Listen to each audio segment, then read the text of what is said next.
So as far as like looking at forward, as far as how do we solve these issues, what do we do as individuals to connect and spread this information? What's the most efficient way to combat what we're facing? Which I think you summarized it as best as I could in calling it a predator energy. Yeah. I mean, right now, I mean, it's hard because I even had people like message me like, should I have kids? Like, I don't, like very personal, like touching questions. Like, what do I like? Because people are like after this whole year and having it really sink in. And I don't like everybody has to find their own path. And so I would say, there are some people who are working on local organizing, right? And mutual aid and permaculture and things. And if that's your skill and that gives you satisfaction, then like do those things. I personally, like with my gifts, I feel like I'm meant to try to take this message out. And so I've actually connected with a lot of people recently in New York City, which is a center of a lot of the global social impact finance. And so what we are planning to do this summer is I'm calling it like a summer of healing and mending, because right now people are hurting and all the people are hurting. I think there are a lot of people who are understanding the bigger picture who are still very angry at the people who don't yet understand the bigger picture. And like for a long time, they were trying to be generous. And now they're just like, I'm fed up. I'm just really angry at everyone. And then there are people who don't get the bigger picture and they're not getting it. And, they've already gone down the road of medical interventions. Like there's this bigger and bigger gaps. But I think if we actually reframed the narrative outside of what the media, how they want to frame it and say, listen, we are in a struggle. We are in a struggle, an imperial struggle, where they are trying to turn carbon-based life on this planet into a silicon replica. Like, and I can sort of lay out, but this is actually, we are walking into a war on natural life that people are not fully cognizant of, that people, if they knew, almost everyone on this planet would refuse this if they had the understanding. And so we're trying to, and I don't have any expertise in this, but we're trying to like go to these places, which I do have expertise in, I know where they are, and gather in small groups with intention and talk about what's happening and revoke our consent from these programs. Because in some ways they have to presume that we are going along, right? Like our first gathering was on Sunday. We were outside, we are on Park Avenue outside the Council on Foreign Relations. And David Rubenstein and Kissinger and, all of Larry Fink. I mean, all of the people are, connected to this imperial project. A lot of it is running through development aid and humanitarian aid and these creating global disruptions and war and economic unrest so that we can intervene in people's countries and structural adjustment. And we said, it's not okay. Like, it's an imperial project. It's not okay. And so we tore up they had a whole special edition of Foreign Affairs in 2016 that was backed by the Rockefeller Foundation. Foreign Affairs is their publication. It was on impact investing. It was on stakeholder capitalism. It was on Bitcoin for the global unbanked. And we just tore it up. We said, we're not doing this. We don't have our consent. And instead we want to build a different world. And we had a group circle and everyone, there were about 25 people. I mean, this is Easter Sunday, right? And people came, like 25, diverse group of people. And they said, they came because they cared about kids. They were, people who felt isolated and depressed and lost and were trying to find other people. And they were struggling for nature. And I mean, it was none of this, the narrative that they want to paint us as the patriot, like it was not that. It was like, we actually are fighting for a centered life, a nature-centered web of relationship. And so I quilted this little pocket with a heart on it because that's my skill from my sacred feminine, my grandmother and my great aunt. And I made this little pocket pillow and we shoved all the torn up contract in it. And we put our intentions, our good intentions, we put dandelion in it. So this is the summer of dandelion, the dandelion summer, I'm calling it, because it came to me because it's the dandelion are, they're medicinal and they cleanse the liver, which is bile, which is anger. And they're also, I think, a tonic for anxiety. And they're common and they're rooted and they break up concrete and they get everywhere and they're not easy to get rid of and they're free. And then I read a beautiful story that in the Greek myth, when Theseus went to fight the Minotaur, Hecate fed him 30 days on dandelions to have the strength to win over the Minotaur. And I think that the Minotaur is actually Wall Street. So we're actually put out a call for dandelions from all over the world for people to mail them to me. And we're gonna like incorporate these into different ceremonies all over New York. And so we did this first one outside of Council on Foreign Relations, and then we were walking to the next spot. We had another engagement, and we turned the corner and we were right at Black Rock. I'm like, oh, here's Black Rock. Okay, come back up and do Black Rock. And there's a platform that's being created called Inspired Ground. I think it's inspiredgroundproject.com. And we're going to host these revocations of consent, because not everyone is going to be in a position to make a town or build a farm or, and to me, as a city dweller who loves my city, I don't want to give it up. I don't want to walk away from the life I had. And I don't really feel like, honestly, if people created separate communities that were perceived of as a threat to empire, that they wouldn't just shoot you up with a directed energy weapon. Right. I'm sorry. I mean, DARPA has all their toys. I don't they might let a few people go on for a certain amount of time, but for me as a 50-plus-year-old woman, I don't want to live in this world, and I don't really want to run away. And so I think, to me, I keep looking back to the ghost dance period, the like a spiritual, a mystical connection, and not trying to appropriate that, but just what does that look like in this moment of facing this closing in empire and appealing to some larger force at work. And clearly that came to a terrible end for them, but it was a threat. It was the most profound threat to US empire for them to act in that way. And so to me, that's sort of where I'm at right now. And I'm not saying that's everybody's path, but I don't see a simple stop. I don't see a tweak. I don't see electoral politics as the answer. I don't, maybe there are people who are programmers who can hack different things. Like, that's not my skill set. Maybe there's a role for that in there somewhere. I'd be open to, of course, if people know that, they're probably not telling me. They're telling the general public about it. Well, one thing that you said that kind of,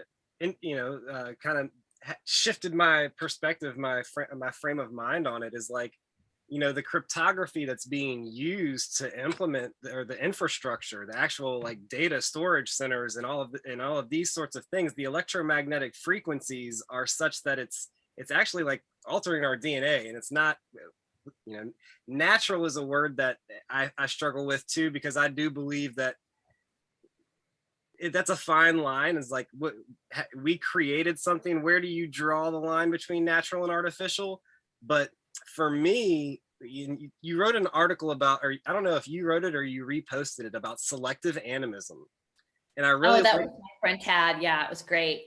Yes, so that was really good, because I heard you say something about humans are very overly human centered, and I agree with what you're saying, but it's to a point where it's almost like our worldview is off, and so we don't understand ourselves as part of a larger ecosystem, right? And so if we were actually looking to benefit the whole human, we wouldn't be killing off coyotes or wolves or whatever doesn't fit in our food chain because they're eating our chickens, or they're eating for thousands of years, we've eliminated any tribe who didn't grow all of their own food and practice animal husbandry in a similar way that we did.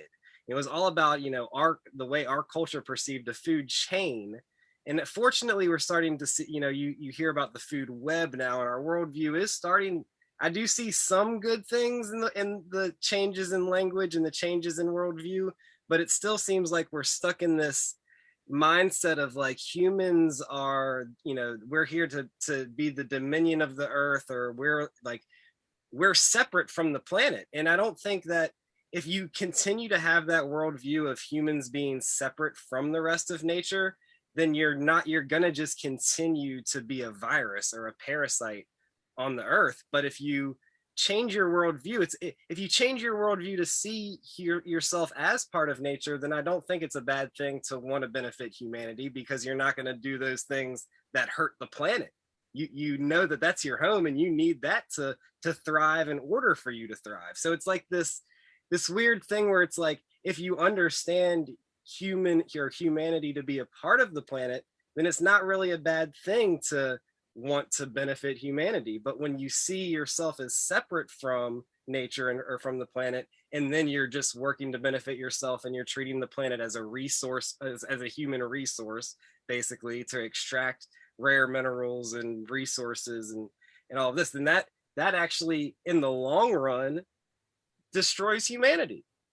You know, I heard somebody say, when you talk about saving the world, you're not actually talking about saving the world. You're talking about saving humanity. The world's going right, to be just exactly, fine. right. Well, I mean, and that's the thing that's coming next, because there's this intersection of so all of the pay for success contracting, that it's a bit complicated, but this idea of the spatial web, of the sensor networks that create this augmented reality layer, that we are now not directly connected to the world, but there's this intermediary layer of digital information and digital access. Okay, that is, and that's why everything is being reskilled into coding, because that actually has to be built. Like the It's augmented, it's mixed reality, cyber physical. Yeah. Yep. And most people are, I mean, they kind of get it. They don't fully comprehend what I'm talking about. With the QR codes are the baby, steps into that. Right. And so there will be a further disconnect, even an energetic disconnect from us to directly to interface. It will be this mechanical, a mechanized EMF based system. The justification for a lot of this is going to actually come under the greening movement and sustainability. And again, I had mentioned like Wrong Kind of Green, Clive Spash, The Economist, and Cory Morningstar and Winter Oak. Like, they're very good on corporate environmentalism, because this environmental social governance, ESG investing that BlackRock et al. Are going to be embracing now, it all runs on impact, and impact is data, and data is technology, and technology is 5G and sensor networks. Yep. So they will say, to save the planet, we need to cover everything sensor so we can track it all. We need to build a planetary computer to model it to save the planet. Only we're going to kill the planet, but we won't mention that till later.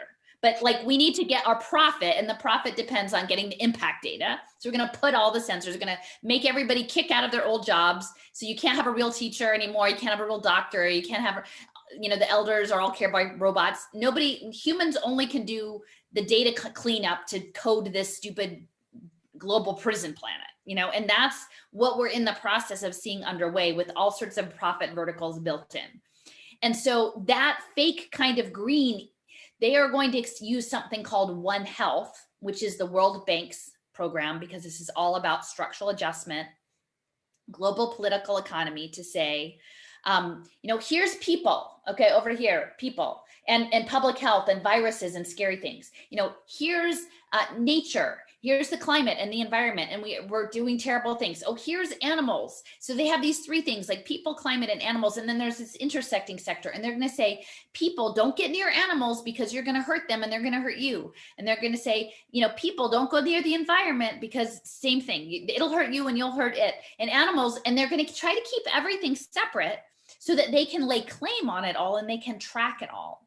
And that they can essentially leverage this biosecurity state, perpetual pandemic, viral, medical solutionism, to create profit centers for pandemic bonds and vaccine bonds, and to have the rich people, as Agenda 21 folks have clearly laid out, right, to push everyone into smart cities, these stack and pack things, and then they lay claim to all of the open space. And they say, but it's because it's you can't be trusted. And it's not that, it's that the structure has been built that people are dissociated from their natural beingness. Yep. It's not that people are given a choice and they say, oh, I don't want to be a natural being. They're just born into this structure that tells you how to be, and then you be that way, but it's not the right way. And it's not necessarily a choice you make. You're just pushed into it. And that is the culture. So we have to awaken to what that is. And then we have to start to try to back out of it. But the first thing is actually seeing that the structure even exists. It's like, the matrix, right? Like waking up to that you're in the structure. Right. And it goes so against everything we've been taught about what the United States is, what democracy is, what, like what our identity is, that people have to be able to unlearn, process, because it's not easy. I mean, I did this and it wasn't even that long ago. It took me about a year to, like, you have terrible guilt. You have to work. But then if you just stay in the guilt mode, you're not going to be ready to fight AI quantum computing. So you got to own it. You got to process it. You have to have support. You have to get there. And then we have to find some sort of principled unity to face off against this terrible thing. Because if not, we're going to lose it all, not just for humans, but for the bees, for the moss. I mean, that's Robin Wall Kimmerer. She's someone whose teachings I value greatly. She's a professor of biology at the SUNY Forestry School in New York, and she's citizen Potawatomi Nation. And she's like, the humans are the young siblings. We should be listening, humble, and listen to the old beings. Like, listen to the rocks and the trees and the other stuff. Like, we don't know what the heck we're doing, and we need to be good relatives, and we don't know how to do that really. And I'm